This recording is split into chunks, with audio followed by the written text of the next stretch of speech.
हरे कृष्णा। हर हर महादेव। आप सभी का दिन मंगलमय और शुभ रहे। आइए जानते हैं प्रदोष व्रत कथा के बारे में, जो कल 16 मार्च को रखा जाएगा। प्राचीन काल में एक गरीब पुजारी हुआ करता था। उस पुजारी की मृत्यु के बाद उसकी विधवा पत्नी अपने भरण पोषण के लिए पुत्र को साथ लेकर भीख मांगती हुई शाम तक घर वापस आती थी। एक दिन उसकी मुलाकात विदर्भ देश के राजकुमार से हुई, जो कि अपने पिता की मृत्यु के बाद दर दर भटकने लगा था। उसकी ये हालत पुजारी की पत्नी से देखी नहीं गई और वह उस राजकुमार को अपने साथ अपने घर ले आई और पुत्र जैसा रखने लगी। एक दिन पुजारी की पत्नी अपने साथ दोनों पुत्रों को सांडिल्य ऋषि के आश्रम ले गई। वहां उसने ऋषि से शिवजी के प्रदोष व्रत की कथा एवं विधि सुनी था। घर जाकर वह भी प्रदोष व्रत करने लगी।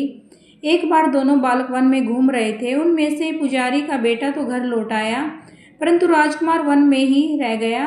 उस राजकुमार ने गंधर्व कन्याओं को कीड़ा करते हुए देखा तो उनसे बात करने लगा और उस कन्या का नाम असुमति था। उस दिन वह राजकुमार घर देरी से लौटा। राजकुमार दूसरे दिन फिर से उसी जगह पहुंचा जहां असुमति अपने माता पिता से बात कर रही थी। तभी असुमति के माता पिता ने उस राजकुमार को पहचान लिया तथा उससे कहा, आप तो विदर्भ नगर के राजकुमार हो ना? आपका नाम धर्मगुप्त है। असुमति के माता पिता को वह राजकुमार पसंद आया और उन्होंने कहा कि शिवजी की कृपा से हम अपनी पुत्री का विवाह आपसे करना चाहते हैं। क्या आप इस विवाह के लिए तैयार हैं?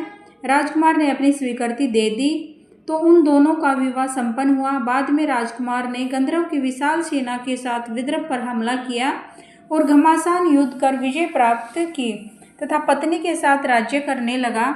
वहां उस महल में वह पुजारी की पत्नी और पुत्र को आदर के साथ ले आया तथा साथ रखने लगा। पुजारी की पत्नी तथा पुत्र के सभी दुख दरिद्रता दूर हो गई और वे सुख से अपना जीवन व्यतीत करने लगे। एक दिन असुमति ने राजकुमार से इन सभी बातों के पीछे का कारण और रहस्य पूछा। तब राजकुमार ने असुमति को अपने जीवन की पूरी बात बताई और साथ ही प्रदोष व्रत का महत्व और व्रत से प्राप्त फल से भी अवगत कराया। उसी दिन से प्रदोष व्रत की प्रतिष्ठा व महत्व बढ़ गया तथा मान्यता अनुसार लोग यह व्रत करने लगे। कई जगहों पर अपनी श्रद्धा के अनुसार स्त्री पुरुष दोनों ही यह व्रत करते हैं। इस व्रत को करने से मनुष्य को सभी कष्ट और पाप नष्ट होते हैं एवं मनुष्य को अभीष्ट फल की प्राप्ति होती है। हर हर महादेव।